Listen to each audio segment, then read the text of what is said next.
예레미야 선지자는 우리에게 눈물의 선지자로 알려져 있습니다. 살아난 민족을 위해서 또 망해가는 나라를 보면서 너무나 비통한 심정으로 눈물을 흘렸던 그런 예레미야 선지자입니다. 예레미야는 그 태중에서부터 하나님께서 택하셔서 하나님의 종으로 삼으셨습니다. hil기야 제사장의 아들로 태어난 예레미야를 하나님께서 그 태중에서부터 택하셔서 하나님의 일을 맡기셨습니다. 예레미야가 감당한 그 사명이 무엇이었느냐 하면, 이제 나라가 망해가는 그때에 그 유대 민족들을 향해서 하나님의 마음을 전하는 것이었습니다. 너희들 빨리 회개하지 않으면, 우상을 버리고 하나님의 말씀에 순종하지 않으면 이 나라가 멸망하고 너희들이 큰 어려움을, 채찍을 맞는 어려움을 당할 것이다. 이런 하나님의 경고의 메시지를 전하는 것이었습니다. 근데 유대 민족들은 예레미야의 그 하나님의 말씀을 대언하는 그 내용을 마음에 들어 하지 않았습니다. 회개해라, 돌아와라, 우상 숭배하지 마라, 순종해라, 이런 말씀이 더 이상 이 유대 민족에게, 그들의 마음에 와닿지가 않았습니다. 예레미야는 이스라엘 민족, 유대 민족들에 의해서 죽을 고비도 넘겼습니다. 나중에는 예레미야가 이집트에 가서 유대인들에 의해서 죽게 됩니다. 이 유대인들, 회개하라고 촉구하는 그 예레미야의 말씀을 마음에 들어 하지 않는 유대인들이 예레미야를 죽게 만드는 것이죠. 이 예레미야는 그렇게 하나님의 사명을 감당했지만, 이 이스라엘 민족은 하나님의 말씀을 듣고 돌이키지 아니하고 결국은 바벨론에게 멸망당하고 포로로 끌려갑니다. 이 바벨론으로 포로로 끌려간 이스라엘 유대 민족들은 얼마나 비통합니까? 노예 생활, 자기 자신들의 자유를 다 잃어버리고 그야말로 그 바벨론의 종이 되어서 낙심과 좌절의 삶을 보내게 됩니다. 이 바벨론의 포로로 붙들려간 유대 민족, 그것은 오늘날 우리의 모습과도 유사합니다. 우리는 바벨론의 포로가 되진 않았지만 세상의 포로가 되어서 살아가는 것이죠. 우리가 세상에 얼마나 붙들려서 자유함을 잃어버립니까? 먹고 살기 위해서, 생존을 위해서 어쩔 수 없이 우리가 자유를 잃어버리고 진리를 잃어버리고 그냥 자기 자신의 생존을 위해서 어쩔 수 없이 살아가는 시간들이 얼마나 많습니까? 우리가 이 자식의 노예가 되어서 자식을 위해서 끌려다니면서 또 살아가는 시간이 얼마나 많습니까? 뿐만 아니라 우리가 세상 가운데 성공이라는 것, 성공해야지, 출세해야지, 거기에 노예가 되어서 살아가는 시간들이 얼마나 많습니까? 그렇게 붙들려서, 세상에 붙들려서 노예처럼, 세상의 종처럼 살아가는 우리가 행복합니까? 뜻대로 되지 않을 때, 우리가 살아가는 삶 속에서 경쟁에서 낙오되고 내가 원했던 일을 이루지 못할 때 우리가 얼마나 좌절과 절망을 맛봅니까? 이스라엘 백성들이 바벨론에 붙들려가서 낙심하는 것처럼 우리도 큰 낙심을 보게 되죠. 며칠 전에도 뉴스를 보니까 우리 당산동 요 근처 어디인 것 같은데, 거기에서도 5층 옥탑방에서 4명이 동반 자살을 했다는 기사가 나온 것을 보았습니다. 이 세상의 종으로 살아가다가 뜻대로 되지 않으니까 그 낙심과 절망을 이겨내지 못하는 거예요. 현대인들이 얼마나 두려움과 불안으로 살아갑니까? 전에 말씀드린 것처럼 우리가 과학이 발달되고 기술이 발달되고 지식이 진보하고 있지만, 그와 비례해서 많은 점집들이, 무당집들이 같이 번창하고 있다는 것은, 이 사람들이 지식도 발달하고 과학도 기술도 발달하지만 그 마음에 두려움과 불안이 많다는 것입니다. 현대인들이 무엇을 두려워합니까? 실패를 두려워해요. 우리가 무슨 일을 하게 되면은, 실패하면 어떻게 할까? 잘못되면 어떻게 할까? 실패를 두려워합니다. 실패 때문에 고민하고 두려워하고, 또 사람들은 뭘 두려워합니까? 고난받는 걸 두려워합니다. 현대인들은 자기들 편안하고 안락한 것을 좋아해서 이 안락함의 노예가 되어 있기 때문에 고난과 어려움을 당하는 것을 견디지를 못합니다. 요즘에 분노 조절 장애, 사이코패스, 이런 이야기 많이 듣지 않습니까? 조그만 자극에도 견디지를 못하는 거예요. 누가 한마디 하면, 누가 조금 불편하게 하면, 그래서 뭐 주차 문제로 시비 붙어서 뭐 칼로 휘두른다, 아래층 위층 소음 때문에 죽이고 죽는다, 이런 뉴스가 심심찮게 나오는 것은 이 사람들이 조그만 것을 참고 견디지를 못하는 거예요. 얼마 전에도 오페산 터널에서 총기 사고가 있었지 않습니까? 제가 우리 성도님들에게, 구역장님들에게 그것을 한번 물어보았어요. 혹시 우범곤이라고 아십니까? 이렇게 물어보았습니다. 여러분들 우범곤 기억하십니까? 잘 모르시는 눈치신데요. 우순경 그러시면 좀 기억날지 모르겠습니다. 우순경 사건이라고 한 1982년도, 제가 고등학교 다닐 때인데 그때에 우순경 사건이 있었습니다. 경남 의령에서 우순경이 경찰이었죠. 경찰서에서 칼빈 소총 2자루와 실탄 한 180발 그리고 수류탄 7개를 가지고 그야말로 그 밤에 온 동네 사람들 다 쏴 죽였어요. 그때 불 켜지고 총소리 듣고 나오는 사람을 다 쏴 죽이고 초상집 장례난 집에 가서 그 집에서만 24명이 죽는 그런 아주 비극적인 사건이었어요. 그날 밤에 총에 맞아 죽은 사람만 해도 58명이었어요. 그게 불과 30년 전의 일인데 이미 사람들 많이 잊어버리고 있어요. 근데 그렇게 비극적이고 악마적인 사건이 일어난 이유가 뭔지 아세요? 이 우봉건이라는 경찰이 낮에 집에서 낮잠을 자는데 파리가 한 마리 날아다니다 가슴에 앉았어요. 그 같이 살던 부인이 파리 잡는다고 가슴을 쳤는데 낮잠에서 깬 거죠. 자기 잠을 깨웠다고 화가 나가지고 부인하고 대판 싸우고 나가서 술을 마시고 그 술김에 홧김에 결국엔 그렇게 온 동네 사람을 다 쏴 죽이는 그런 비극적인 일이 일어난 것이죠. 사람이 조그만 자극, 조그만 것을 견디지 못하는 거예요. 오늘날 현대인들이 자기 자신, 이기적인 생각, 자기 중심적인 생각에 붙들려서 조그만 어려움도 견디지를 못하는 거예요. 또한 현대인들이 무엇을 두려워합니까? 죽음을 두려워해요. 죽음으로 말미암아 단절되는 것이 두려워서 사람들이 살아갈 때 마치 자기 자신은 죽지 않을 것처럼 살아가는 그런 이기적인 모습들이 얼마나 많습니까? 세상의 종이 되고 세상의 노예가 되었을 때 실패를 두려워하고 성공의 노예가 되어서 실패하지 않으려고 하고 안락함의 노예가 되어서 조그만 어려움도 참고 이겨내지 못하고 자기 자신 이기적인 삶에 영원히 누리고 싶은 욕망의 노예가 되어서 죽음을 두려워하는 그런 모습이 이스라엘 백성들이 바벨론의 포로로 붙들려서 그 고통과 어려움 가운데서 절망하고 좌절하는 그 모습과 우리가 일상을 살아가는 우리의 삶의 모습이 크게 다를 바가 없다는 것입니다.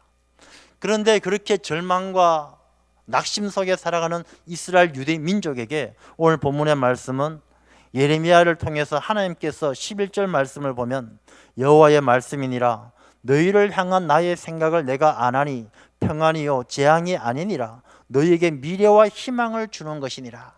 하나님 앞에 우상 숭배하고 세상의 노예가 되어서 바벨론에 붙들려간 그들에게 하나님은 그래도 그들을 사랑하시기 때문에 내가 너희들을 향한 생각은 재앙이 아니라 평안이고 너희들에게 미래와 희망을 주겠다라고 말씀을 하고 있는 것입니다.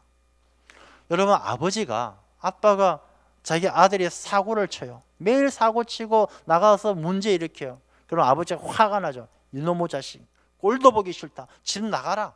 내가 너 호적에서 파버린다. 나가라. 아버지가 화를 내고 쫓아내요. 그렇지만 아버지의 진짜 속마음은 어떻겠습니까? 아들아, 내가 이렇게 분노하고 화를 내지만 아버지의 마음은 아들아, 제발 착하고 순종적이고 자랑스러운 아들의 모습으로 돌아오기를 바라는 것이 아버지의 마음 아니겠습니까?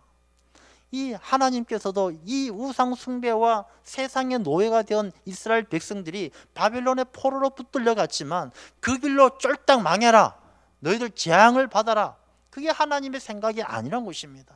하나님의 생각은 재앙이 아니라 평안이고 이스라엘 백성을 향해서 내가 너희들에게 미래와 희망을 주겠다라는 그런 하나님의 사랑의 메시지가 거기에 담겨져 있는 것입니다. 이것은 바벨론의 포로로 붙들려 가 있는 유대 민족에게 주시는 말씀뿐만 아니라 오늘날 세상의 포로가 되어 있는 우리에게 주시는 말씀이기도 한 것입니다. 하나님께서는 우리를 향하신 생각이 재앙이 아니라 평안인 줄로 믿습니다. 하나님은 우리에게 미래와 희망을 주시기 위해서 좋은 것을 예비하시는 분이 야고보서의 온갖 좋은 것은 빛들의 아버지께로부터 온다라고 말씀하셨습니다. 하나님은 우리가 잘 되기를 바라시고 하나님은 우리가 복되기를 바라시는 그런 사랑의 하나님이신 줄로 믿습니다. 여기에서 우리가 중요한 것이 있어요. 그런데 우리가 왜 우리의 삶이 두렵고 불안하고 잘 안 되고 재앙인 것처럼 절망과 좌절로 자꾸 그 길로 흘러가는 것입니까? 그건 우리가 살아가는 삶이 하나님의 생각이 아니라 내 생각으로 살아가기 때문에 그래요. 하나님의 생각은 재앙이 아니라 평안인데 하나님의 생각대로 살아가면 평안이 있고 미래가 있고 희망이 있는데 우리는 평안이 아니라 재앙으로 가고 미래와 희망이 아니라 낙심과 좌절로 가는 것은 내가 살아가는 삶의 방법이 살아가는 삶의 생각이 하나님의 생각이 아니라 내 생각대로 살아가기 때문이다 라는 것입니다. 하나님의 생각은 우리 생각하고 달라요. 이사야서 55장 8절을 보게 되면 하나님의 생각은 우리 생각과 다르고 하나님의 길은 우리의 길과 달라요. 하나님의 방법은 우리의 방법과 다르다는 것입니다. 하나님의 생각은 우리의 생각과 비교할 수도 없는 것이죠. 너희를 향한 나의 생각을 내가 아나니, 이렇게 11절 말씀에 기록하고 있습니다. 너희를 향한 나의 생각을 내가 아나니. 하나님의 생각을 누가 안다고요? 하나님이 아시는 거예요. 우리를 향한 하나님의 생각은 하나님이 아시는데 우리가 교만해서 하나님의 생각을 늘 내가 알아야 된다라고 생각을 합니다. 그래서 하나님의 생각은 우리하고 생각이 다른데 내가 하나님의 생각을 알아야 된다라고 생각하기 때문에 우리가 기도를 하든 신앙생활을 하든 자기 뜻대로 되지 않으면 아이고 하나님께서 나를 사랑하지 않나 보다, 하나님께서 내 기도를 듣지 않으시나 보다, 하나님을 판단한다는 것입니다. 바둑을 둘 때 고수가 딱 어디에다 바둑알을 딱 놓습니다. 이 바둑알을 놓게 되면은 하수는 고수가 왜 그 자리에 바둑알을 놓는지를 알지를 못해요. 생각이 다른 거예요. 이 고수가 왜 그 자리에 바둑알을 놓았는지는 나중에 게임이 바둑이 다 끝나고 나서 이 고수가 다 이기고 하수가 진 다음에 그 바둑이 끝난 다음에야 저래서 고수가 저 자리에 놓았구나, 그것을 알 수가 있는 것입니다. 우리 인생을 향한 하나님의 생각은 우리보다 말할 수 없는 고수예요. 하나님께서 우리 인생에 딱 돌을 하나 놓는 것은 우리가 알 수 없다는 것입니다. 하나님 왜 내게 이런 시련을 주십니까? 아니에요. 하나님께서 시련을 주시는 것이 아니라 재앙이 아니라 평안이기 때문에, 미래와 희망을 가진 것이 하나님의 생각이기 때문에 우리에게 평안을 주시기 위해서 딱 거기다 돌을 놓은 것이지 우리에게 재앙을 주시기 위함이 아니란 것입니다. 그런데 우리가 알지 못하고 하나님 이게 재앙인 줄 알고 하나님 왜 이러십니까? 왜 우리를 돌아보지 아니하십니까? 그렇게 하나님을 판단하고 있는 어리석은 모습이 바로 우리란 것입니다. 하나님의 생각은 우리를 향한 평안이고 미래와 희망인 줄로 믿습니다. 그래서 하나님은 우리를 향해서 평안이고 미래와 희망의 좋은 생각을 가지고 있기 때문에 우리는 하나님의 생각에 전적으로 내 삶을 맡겨드리고 하나님을 신뢰해야 하는 것입니다. 그리고 하나님은 하나님의 길은 우리의 길과 다르다고 말씀하셨어요. 하나님의 방법은 우리가 생각하는 방법하고 달라요. 하나님께서 일을 이루어 가시는 것은 가장 필요하고 가장 적절하고 가장 적합한 방법으로 일을 이루어 가시는 것입니다. 에스더서를 보게 되면 모르드게라는 인물이 나오죠. 모르드게. 이 에스더와 모르드게를 통해서 유대 민족이 그 하만의 음모에 의해서 다 죽을 뻔하다 구원받게 되는 것이죠. 이 모르드게가 어느 날 궁중에서 문지기로 있을 때 문지기에 있던 빅단과 데레스란 두 사람이 아하수에로 왕을 암살하려고 음모를 세워요. 왕을 죽이고 이제 쿠데타를 일으키자, 이런 음모를 듣고 모르드게가 왕에게 알려주죠. 그럼 왕이 그 이야기를 듣고 이 빅단과 데레스, 쿠데타를 일으켰던 반역했던 사람들을 나무에 달아 죽이고, 이 모르드게가 왕에게 이제 말을 해 주었으니까 그 일을 궁중 일기에다 기록해놔요. 조선 왕조실록처럼 기록을 남겨놓습니다. 그런데 모르드게는 그렇게 큰 공을 세웠는데도 왕이 상을 주지 않았어요. 모르드게가 얼마나 섭섭했겠습니까? 그렇지만 안 주는 상을 어찌겠습니까? 그냥 그렇게 넘어갔어요. 그런데 조금 시간이 지나서 이 아각 사람 하만이 총리가 되어가지고 이 하만이 유대 민족을 다 죽이려고 계획을 세우고 왕의 조서를 받아서 이제 얼마 지나지 않으면 유대 민족이 다 죽게 생겼어요. 그러던 어느 날 아하수에로 왕이 밤에 잠이 오지 않는 거예요. 여러분, 잠이 안 오면 어떻게 합니까? 성경책 펴서 읽다가 잠들죠. 이 아하수에로 왕은 잠이 안 오니까 궁중실록을 딱 펴서 읽어보는데 마침 거기에 모르드게 내용이 딱 나오는 거예요. 야, 모르드게 때문에 내가 살았구나. 내 생명의 은인이 모르드게구나. 그런데 보니까 모르드게에게 상을 안 준 거예요. 그래서 총리인 하만을 부르죠. 내가 아주 존귀하게 높여줘야 될 사람이 있는데 이 사람을 어떻게 하면 높여줄 수 있을까? 이 총리 하만은 자기 보고 하는 얘기인 줄 알고 자기가 받고 싶은 걸 이야기하죠. 폐하의 왕의 옷을 입히고 왕이 타는 마차를 태워서 시내에다 돌아다니면서 사람들이 그 사람에게 만세 부르고 높일 수 있도록 해주면 얼마나 좋겠습니까? 자기가 그렇게 하고 싶으니까. 그 왕이 그 이야기를 듣고, 그래? 모르드게에게 그렇게 해줘라. 모르드게가 그 일을 통해서 굉장히 존귀하게 높임받는 거예요. 그 일로 인해서 모르드게가 힘을 얻어서 에스더와 함께 하만을 매달아 죽이고 유대 민족을 구원할 수 있는 그런 기회가 되었고, 그 일로 불임절이 생긴 것 아니겠습니까? 하나님께서 지금 당장 우리에게 상을 주지 않아도 내가 믿음 생활 잘하고 하나님 보시기에 기뻐하는 일을 했는데 왜 상 주지 않으십니까? 우리가 낙심할 필요가 없어요. 하나님께서 가장 적절한 때에 가장 효과적인 방법으로 우리에게 은혜를 베푸시고 우리에게 복 주셔서 우리를 통해서 크게 존귀하게 높임받는 그런 복된 삶으로 인도하실 줄로 믿습니다. 그러니 우리가 하나님의 생각을 믿지 않으면 안 되는 것입니다. 하나님의 생각은 평안이고 미래와 희망이에요. 그 말씀이, 하나님의 생각은 어디에 있느냐? 이 말씀 안에 있는 거예요. 이 말씀 안에 있는데 이 말씀대로 순종하고 살아가는 것이 하나님의 생각에 내 삶을 맡겨드리는 것인데, 마귀는요 그걸 방해하는 것입니다. 마귀는 우리가 하나님의 생각대로 살아가는 것을 원치 않아요. 하나님의 생각대로가 아니라 자기 생각대로 살아서 재앙 가운데 떨어져서 하나님으로부터 멀리 떨어지기를 바라는 거예요. 그래서 이 마귀는 계속 우리의 마음의 밭에다가 가라지를 뿌리는 거예요. 우리의 마음속에 자꾸 절망의 생각, 부정적인 생각을 뿌려요. 아, 나는 안 돼. 나는 해봐도 나는 가능성 없어. 다른 사람은 몰라도 나는 텄어. 이런 자꾸 부정적인 생각은 누가 주느냐? 악마가, 마귀가 주는 거예요. 마귀가 우리 마음속에 가라지를 자꾸 뿌리는 거예요. 내가 하나님의 생각대로 못 살게. 하나님의 생각은 평안이고 미래고 희망이고 소망이고 능력인데 그렇게 못 살게 자꾸 절망적인 씨앗을 뿌리는 것입니다. 우리에게 포기하기를 원하는 것이 마귀의 생각이에요. 또 마귀는 우리에게 어떤 마음을 주느냐? 자꾸 게으르게 만들어요. 권태롭게 만들어요. 여러분, 영적으로 게을러지면은 하나님의 생각대로 살아갈 수가 없는 것입니다. 신앙생활이 그렇습니다. 신앙생활, 내가 뭐 성경 말씀 읽고 기도하고 내가 하나님, 예수님만 잘 믿으면 되지. 내가 뭐 교회를 좀 바빠서 못 나가도 기도에 참석 못해도 내가 잘 믿으면 되지. 이게 영적 게으름이에요. 게으른 분은 자기 혼자서 내가 잘 믿으면 되지 아니라 믿기 때문에 하나님 앞에 나가 예배 드리지 않을 수가 없고 하나님 앞에 나가 기도하지 않을 수가 없는 영적 부지런함이 동반되어지는 것이 진짜 신앙이에요.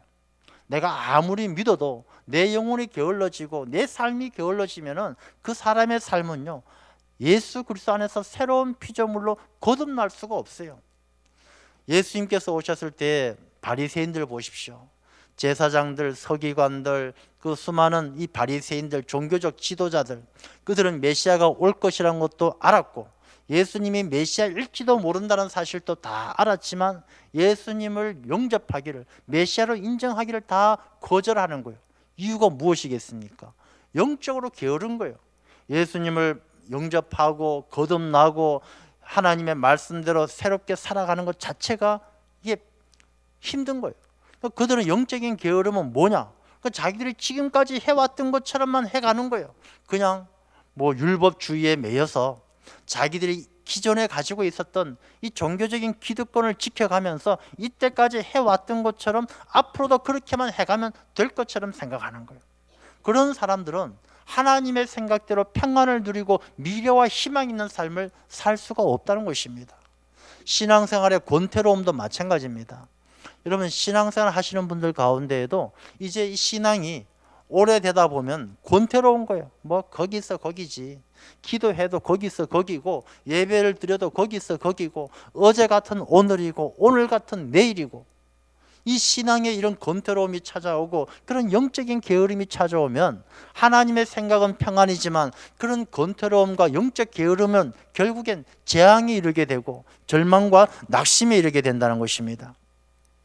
그러므로 우리가 정말로 내 삶을 하나님의 손에 맡겨드리고 미래와 희망 있는 삶을 살아가지 않으면 우리가 하나님의 백성, 하나님의 자녀되는 온전한 길로 갈 수가 없다는 것입니다. 우리에게 소망이 있고 없고 차이가 얼마나 큰지 아세요? 우리나라가 일제의 침략을 받았습니다. 우리가 일제의 침략 가운데 얼마나 많은 고통을 받았습니까? 그런데 그 중에서 우리나라가 독립할 수 있다, 우리가 독립국가가 될 수 있다라는 희망을 버리지 않은 사람들은 다 독립운동하러 가는 거예요. 김구 선생처럼 나는 해방된 조국의 그 정부의 문지기가 되는 것이 좋다, 나는 희망이 있기 때문에 목숨 걸고 독립운동을 하는 것입니다. 희망이 없는 사람은 어떻습니까? 우리나라는 일본에 붙어서 일본의 지배를 받으면서 일본의 노예처럼 사는 게 그게 차라리 낫다. 희망을 잃어버린 사람은 이완용처럼 이 친일 매국노가 되는 거예요. 소망이 있는 사람은 옳은 길로 바른 길로 갈 수 있지만 소망을 잃어버린 사람은 자포자기하게 되면 재앙의 길로 절망의 길로 갈 수밖에 없다는 것입니다. 우리가 어떻게 살아야 되겠습니까? 우리 인생은요, 자기 생각대로 사는 것이 아니라 하나님의 생각, 하나님께서 우리를 향하신 그 생각과 계획, 재앙이 아니라 평안이고 미래와 희망이 있는 하나님의 생각에 우리의 모든 삶을 맡겨드릴 수 있는 그런 우리들이 되어야 할 줄로 믿습니다. 하나님의 생각에 맡긴다는 것은 무엇을 말합니까? 하나님의 생각에 맡긴다는 것은 12절 말씀을 보면요, 너희가 내게 부르짖으며 내게 와서 기도하면 내가 너희들의 기도를 들을 것이요, 너희가 온 마음으로 나를 구하면 나를 찾을 것이요, 나를 만나리라. 우리가 하나님의 생각으로 살아간다는 것은 하나님을 만나고 하나님께 기도한다는 것을 말하는 것입니다. 하나님께서 아무리 우리를 향해서 좋은 계획이 있으시고 좋은 생각이 있어도 만나지 않으면, 그분과 기도를 통해서 전심으로 그분을 찾아서 만나지 않으면 이루어지지 않는 것입니다. 어떤 아버지가 아들에게 멋진 차를 한 대 사주고 싶어요.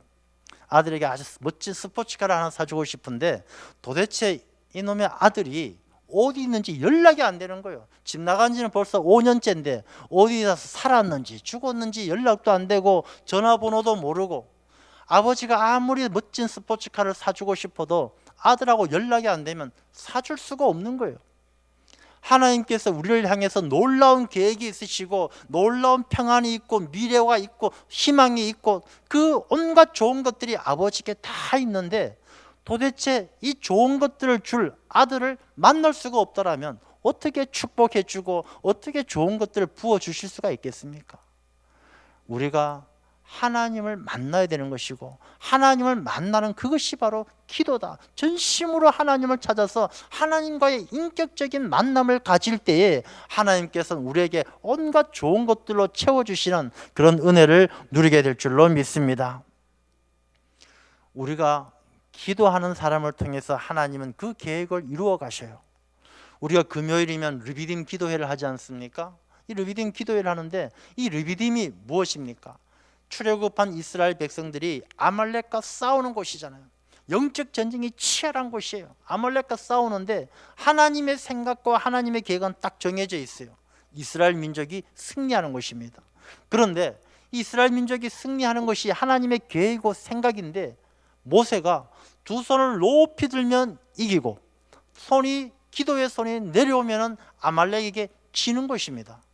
하나님의 생각과 계획은 다 세워져 있지만은 기도하는 손이 올라갈 때 하나님께서 이루어 주시고, 기도하는 손이 떨어지면 하나님의 계획이, 그 계획이 이루어지는 통로가 막히는 것입니다. 그러니 우리가 쉬지 말고 기도해야 되고, 기도의 손이 높이 올라갈 때에 하나님의 생각, 우리를 향하신 재앙이 아니라 평안이고 미래와 희망을 주시는 하나님의 생각이 우리의 삶 가운데 이루어지게 될 줄로 믿습니다. 그러니 우리가 기도해야 되는 것이죠. 전심으로 하나님을 찾고 하나님과 만난다는 것은 인격적인 만남을 가져야 한다는 것입니다. 인격적인 만남을 가져야 된다는 것은 우리가 섬기는, 우리가 기도하는 하나님이 어떤 분인지 알아야 되는 것입니다. 하나님의 생각, 하나님의 인격, 이 모든 말씀 안에 들어있는 거예요. 그래서 우리가 말씀을 읽고 말씀을 깊이 묵상하는 게 중요한 것입니다. 어떤 아들이, 조그만 꼬마 아이가 아버지하고 같이 장난감 가게를 갔어요. 장난감 가게를 갔는데 지금 멋진 차가 있어요. 아빠, 저 차 사줘요. 저 차가 굉장히 비싸요. 한 100만 원 합니다. 아빠가 사줄 수가 없어요. 아들아, 저거 사줄 수 없다. 저거 네 갑자기 왜 사달라고 그래? 안 돼. 안 돼요. 그러나 아들이, 그 조그만 꼬마가 아빠에게 이렇게 이야기한다고 생각해 보세요. 아빠, 아빠가 지난번에 저 차를 사주신다고 약속했지요. 약속대로 사주세요. 아이가 아빠의 약속을 기억하고, 아버지는 약속을 지키는 아버지니까 약속대로 사주십시오라고 이야기하면, 아버지는 돈이 없을지라도 빚을 내서라도 아들에게, 약속 못 지키는 아빠가 되기 싫어서라도 그 아들에게 차를 사주는 거예요. 아들이 아버지가 어떤 분인지를 알기 때문에, 약속을 지키는 분인지를 알기 때문에, 이것은 아들과 아버지가 인격적인 만남을 가졌기 때문에 가능하다는 것입니다. 우리가 하나님 앞에 기도하는 것도 마찬가지예요. 기도할 때 갑자기, 하나님, 이거 갑자기 돈이 좀 필요합니다. 돈 좀 구해 주십시오. 하나님, 갑자기 이런 일이 생겼습니다. 이 문제 좀 해결해 주십시오. 그런 기도 하나님이 기뻐하지 않는다는 것이에요. 하나님께서는 전심으로 찾고 찾으면 만나주리라. 하나님과의 인격적인 만남을, 하나님과 깊은 만남을 가지고 하나님의 생각과 하나님의 계획에 대한 깊은 이해를 가진 인격적인 만남을 가진 사람, 하나님은 하나님을 찾는 사람을 만나주시고, 하나님께서 약속하신 것 하나도 다 떨어지지 않도록 이루어 주시는 분이신 줄로 믿습니다. 하나님과의 인격적인 만남을 가진 사람이 기도하는 것은 그 기도의 능력이 차원이 다르다는 것입니다.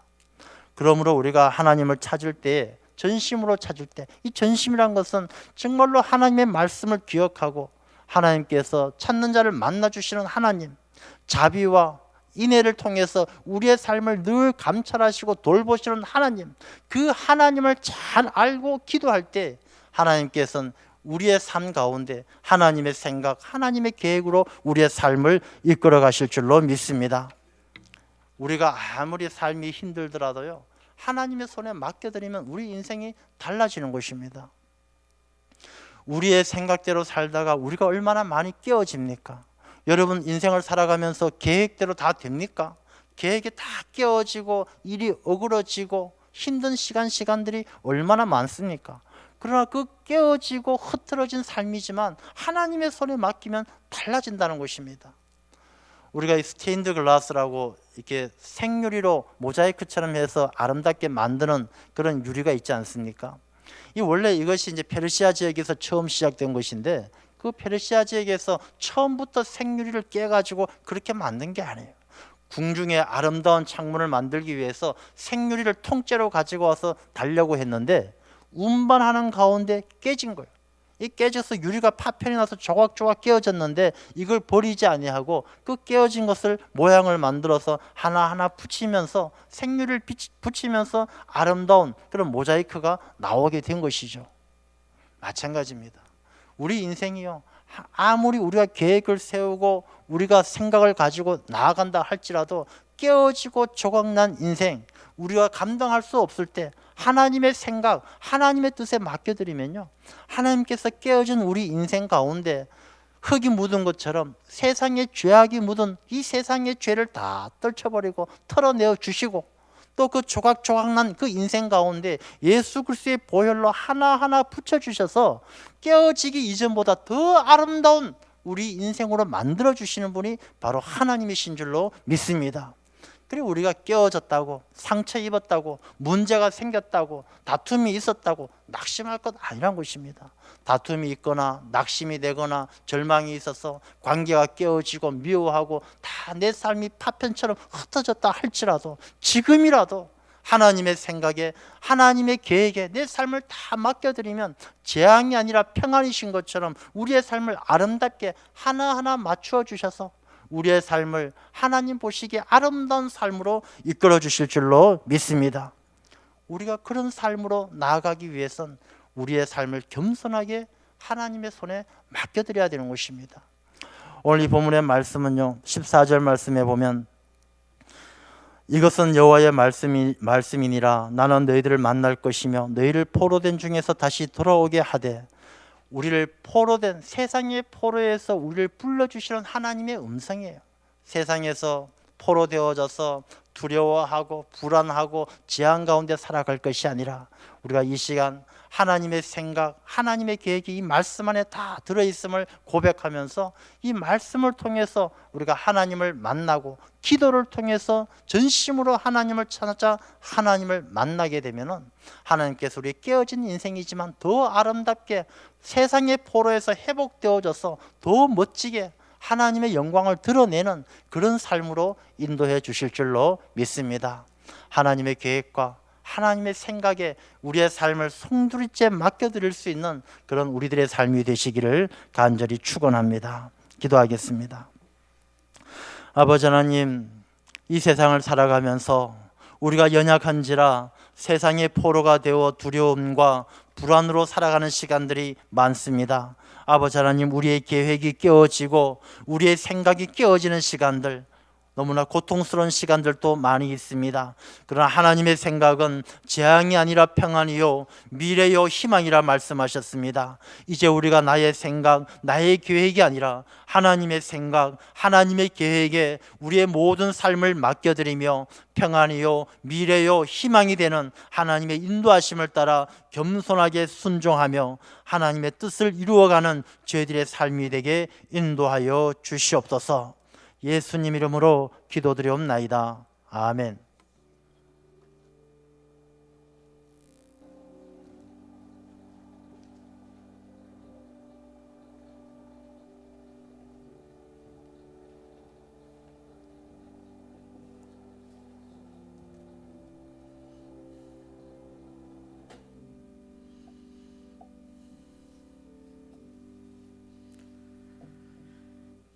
다 함께 찬송가 364장 찬양 드리겠습니다.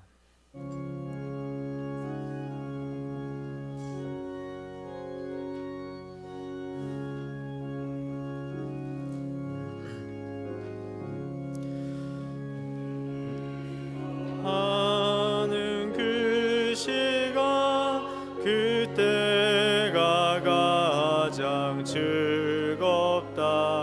이 세상 근심 걱정에 얽매인 나를 부르사 내 진정 소원 주 앞에 난 낯이 바로 아래요. 큰 불행 당해 슬플 때 나 위로받게 하시네. 내 기도하는 그 시간 내게는 가장 귀하다. 저 광야 같은 세상을 끝없이 방황하면서 위태한 길로 나갈 때 주께서 나를 이끌어 그 보좌 앞에 나아가 그 은혜 받게 하시네. 내 기도하는 이 시간 이때가 가장